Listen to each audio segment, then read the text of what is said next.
Hello, everyone. I am Jocelyn Mercado, and I am broadcasting live today from the Sphinx right here on the Giza Plateau in Egypt. And you can see the Sphinx right there. Really just gaze at this incredible being, this incredible structure. Really take it in. And behind the Sphinx, you can see the middle period Khafre pyramid and the smaller pyramid there off in the distance. The larger pyramid is back behind this building, if we could see it.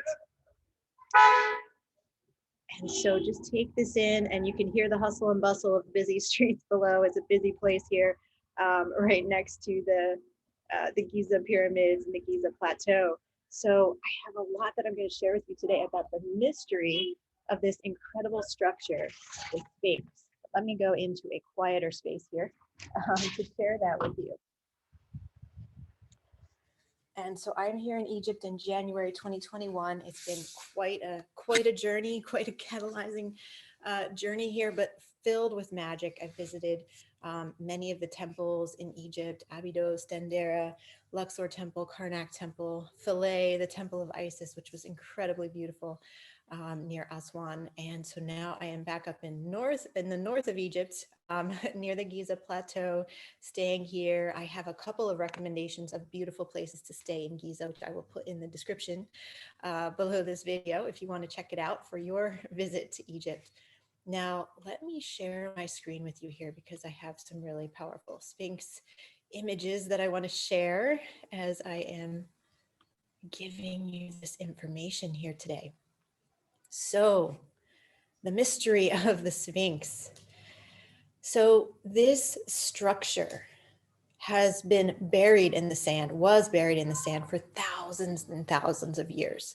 I'm going to speak in just a little bit about how old we believe the Sphinx is. It could be even incredibly much more ancient than we even know. But for thousands of years, the Sphinx was buried up to its shoulders, as you can see in this image here. And so it appeared to be a vast disembodied head rising up out of the Sahara Desert. And so it was quite a mystery, quite an enigma from the very beginning when people, modern times, began seeing it and noticing it. And so multiple times, starting in 1817, crews tried to dig the Sphinx out of the sand, but they were unsuccessful because the sand would just pour back in as they dug. And then finally in the late 1930s, an Egyptian archaeologist named Salim Hassan freed the statue from the sand. Now, one of the things that's really fascinating about the Sphinx is it is this massive structure, okay? Its feet and paws, you can't see in this image. I'll show you another image soon. They're extremely long. Each of the legs or the paws are the length of a city bus and taller than a 6-foot human. Okay. And so looking at the massive size of the paws and the body, the head is oddly small compared to the rest of the size of the Sphinx. And so there are different theories about why that may be. So the head may have been refashioned, reshaped over the millennia. And it may have originally been in the form of an animal, such as maybe a ram or a hawk head on the body of the lion, and then possibly a pharaoh at one point, had it refashioned into the head of the pharaoh with the pharaoh's headdress, as you see here in this latest version. However, even this latest version is very ancient. It wouldn't have been earlier than 2000 BC that it was, or wouldn't have been later than 2000 BC that it was carved into this shape that we know today. Now, there have been at least 5 major restorations to the Sphinx since 1400 BC, possibly even earlier restoration efforts that we don't know about. And the reason for this is that it is made out of limestone. It was carved from a solid block of limestone. And so limestone is very affected by water like rain, flooding. It's very affected by moisture in the air and even by the sand, as the sand during sandstorms, as the sand gets whipped around, it can damage the Sphinx. And so there have been efforts throughout the millennia to put at times granite casings around it or different protective pieces around it to try to preserve this incredible structure. Now, the Sphinx was likely originally painted in bold colors, like you see here. This is an image from Nefertari's tomb near Luxor on the West Bank, but this image gives you a beautiful idea of what the hieroglyphs and the different sculptures and structures of ancient Egypt might have originally looked like when they were in their full color. And you can see here, there are vibrant greens and reds and blues and in many cases, yellows. Okay, so the way that we see the hieroglyphs now is very much the color of the stone, the color of the limestone or the granite. But originally, they were in full color detail like this. And so we believe the Sphinx was the same, full color. The reason that we believe this is that there are traces of red paint on one side of the Sphinx's head. And so it would make sense that the head was originally red or many different bold colors when it was originally created. Now, there are a lot of questions about who built the Sphinx. And we believe it was Pharaoh Khafre, who is shown in this image here.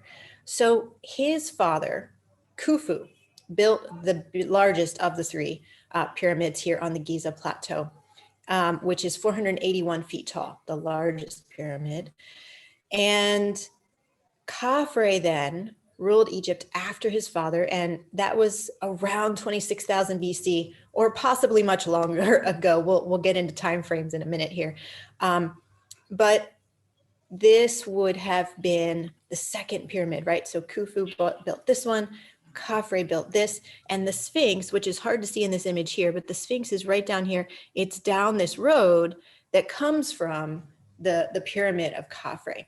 And so we have some evidence. There is some conflicting evidence, but we have enough evidence to believe that Khafre probably built the Sphinx. And we know for sure that he built the middle pyramid here. And so his pyramid turned out to be 10 feet shorter than his father's. So 471 feet here, 481 feet here. That large pyramid here in Giza would be quite an act to follow for sure. Now, interestingly about how the Sphinx was created, and this is a really beautiful view, which gives you a little more idea of the length of the legs and paws, right? And the colossal size of the Sphinx, because this is a ground view here.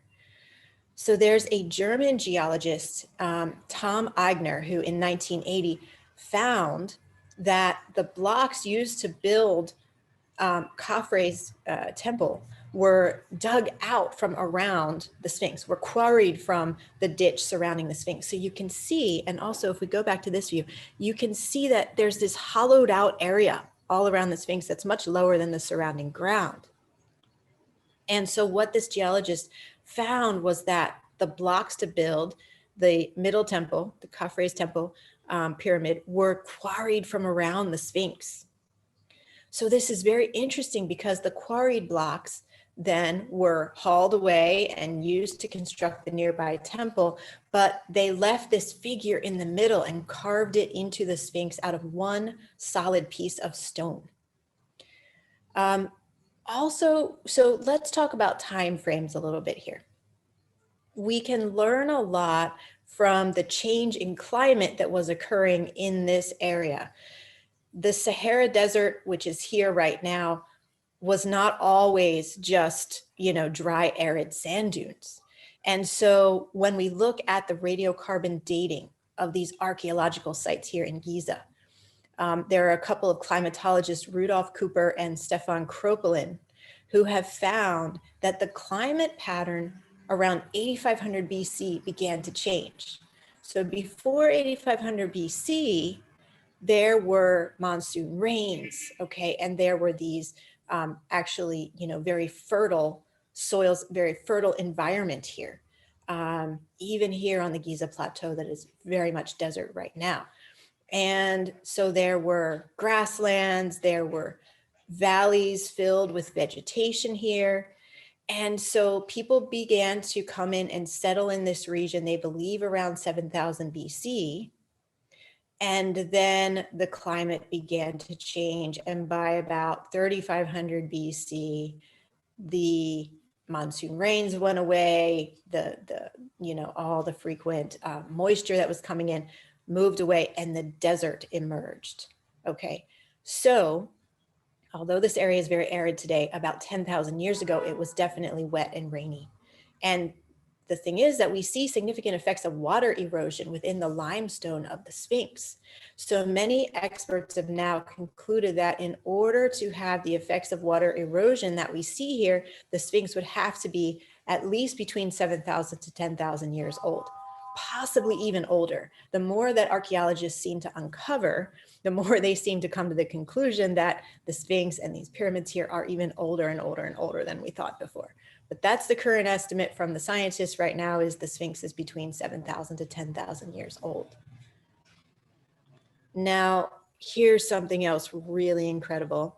If you can see in this image, the constellation Orion is here. The 3 belt stars of Orion are right here in this slide. And the 3 belt stars of Orion we have found from many different ancient writings from ancient Egypt. These 3 belt stars of Orion are aligned with the 3 pyramids here on the Giza Plateau.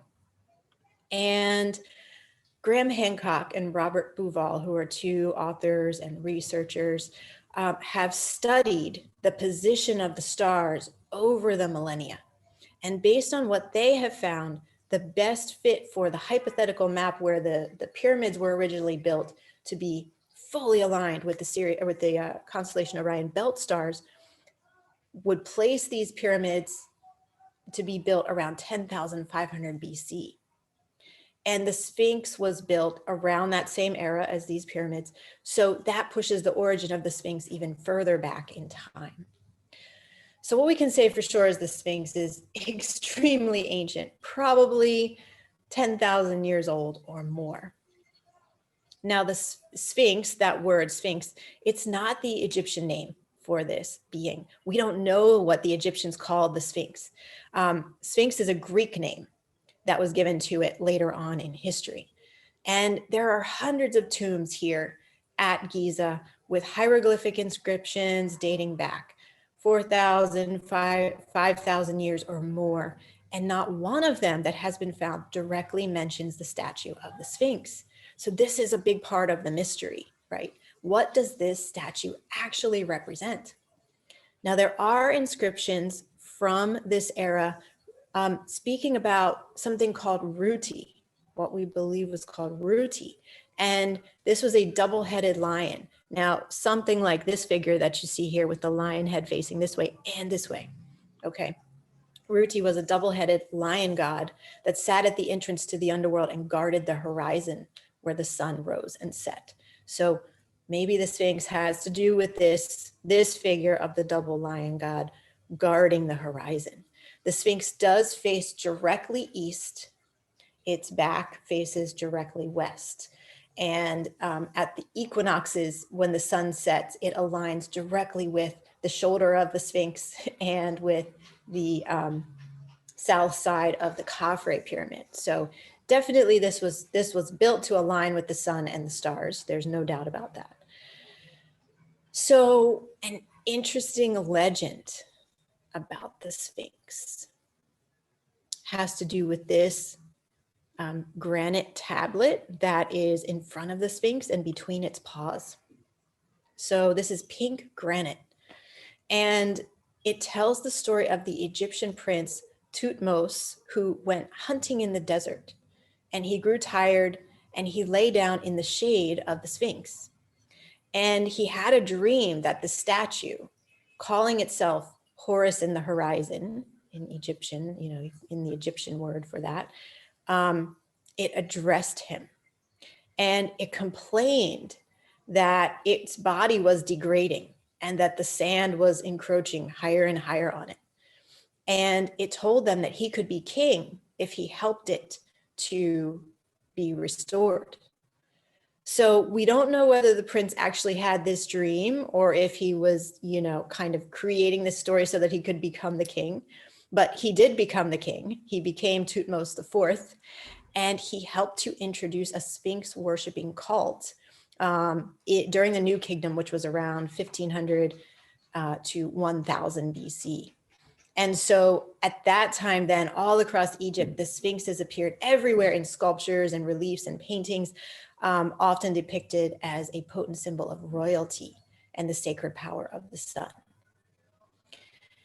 And so this is very interesting, right? That this idea of like dreaming with the Sphinx. What does the Sphinx want to tell us? How does the Sphinx want to guide us? Clearly, this is a being, a structure, a creature, a character of great power, facing toward the rising sun, receiving the rising sun directly into its eyes every morning, letting the setting sun set behind it every single day. Here is a view of the Sphinx here in the foreground and the two smaller Great Pyramids at sunset. I actually just took this picture yesterday from this beautiful place. And so you can see really powerful. As this is January and it is winter here, January 2021, the sun is setting very far to the south. During the equinox, it would be setting more in this region here and casting light upon the south side of Khafre's temple and upon the right shoulder of the Sphinx. Now, there are various legends of secret passageways underneath the Great Sphinx. And investigations by various different researchers and universities have located anomalies in the ground around the monument, around here, indicating that there may be a lot more going on underground than we have discovered. And in 1995, workers were renovating a nearby parking lot and they uncovered a series of tunnels and pathways, two of which go further underground, very close to the Sphinx. Now, all investigations of the ground under the Sphinx were stopped by the Egyptian government because they didn't want the Sphinx to end up being destroyed or harmed in the process. So we don't know. No further examinations have been allowed of these tunnels and passageways.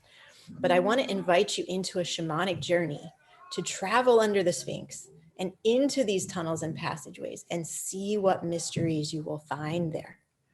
Now, if you look in the description field below this video, I have linked a YouTube link to a Celestial Meditations music track, and you can play that during this journey if you would like, if it helps you to have music. I'll also put down there a link to a drum beat. So you can listen to music, you can listen to a drum beat, or if you prefer to have it silent, that is fine. And so let's drop in now. And you can either close your eyes or you can gaze lightly at this image on the screen of the Sphinx and two of the three Great Pyramids here in Giza. Just close your eyes and begin breathing deeply. So take a deep breath in, breathing in fully, filling up your lungs with the oxygen and the sunlight and all the magic that surrounds us in this beautiful world where we live. And when you release that breath, allow all of your muscles to relax. Allow any tension, just let it go. Let your to-do list go. You can come back to that later. Just release, release, and relax. And draw your awareness to your thinking mind. Okay, and allow your awareness to be released from the thoughts of the thinking mind and drop your awareness into your heart.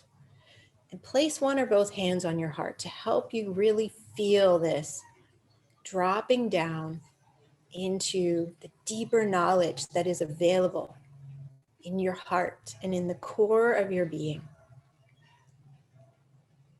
And now I invite you to imagine yourself standing before the Sphinx,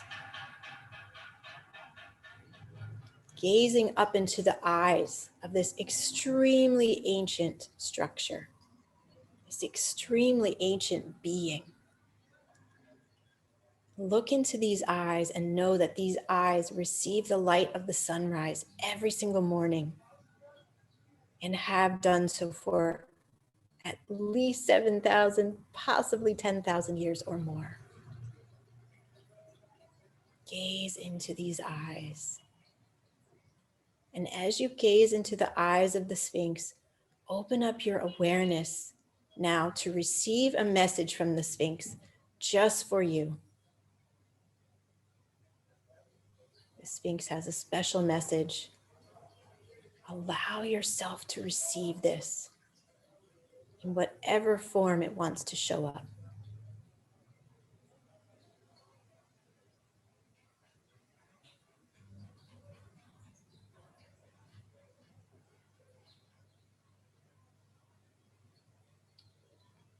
And now tuck this message away into your heart, where you will always remember it.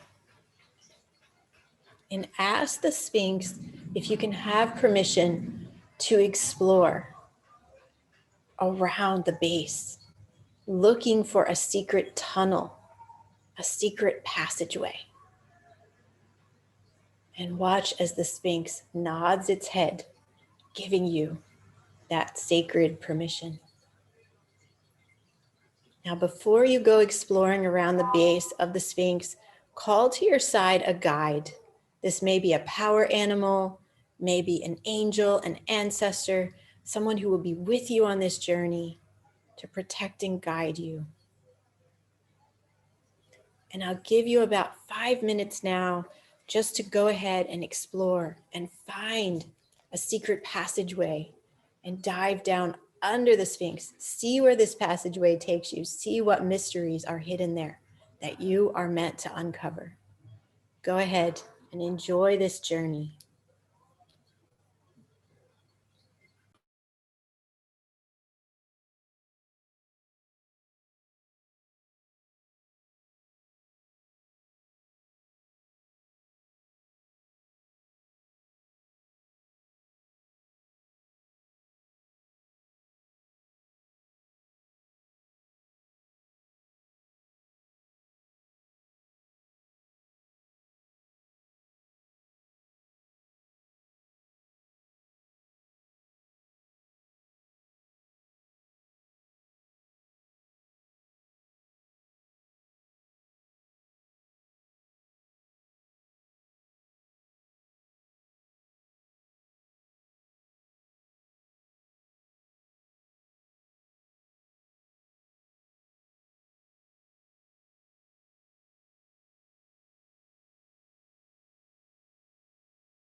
So now it's time to come back. Time to make your way back. Same way that you went out. Begin to come back to the Sphinx together with your guide. And as you're traveling back, your guide reaches over and hands you a gift. Notice what this gift is. It has deep symbolic meaning for you. Receive this gift. Really take it in. And place this gift in your heart, along with the message from the Sphinx, so you'll always have it with you, so you'll always remember. And thank your guide for this gift, and thank your guide for traveling, journeying with you today on this powerful mission. And now, with your guide by your side, emerge from beneath the Sphinx and come to stand in front of the Sphinx, gazing into its eyes once again. Take in a deep breath, breathing in the eye gaze of this ancient, ancient being. Breathing in the power, breathing in the light of the sun, breathing in the mystery and the ancientness of this place. And then exhale, breathing out, releasing, relaxing in deep gratitude for what has unfolded for you today in this journey. And then thank your guide once again and watch your guide leave, and know that you can come back and connect with this guide and with the Sphinx anytime that you wish. Take a deep breath in once more, returning to your body here in the present moment, in the here and now. Coming back, coming back. When you're ready, go ahead and open your eyes, and please share in the comments what you experienced during this journey today. I would love to hear, I would love to know and read your experience. And if you've enjoyed this, be sure to click like on the video. I truly appreciate it. And I'm going to leave here and today with one more view of the Sphinx here outside in the hustle and bustle. So there is the Sphinx once again.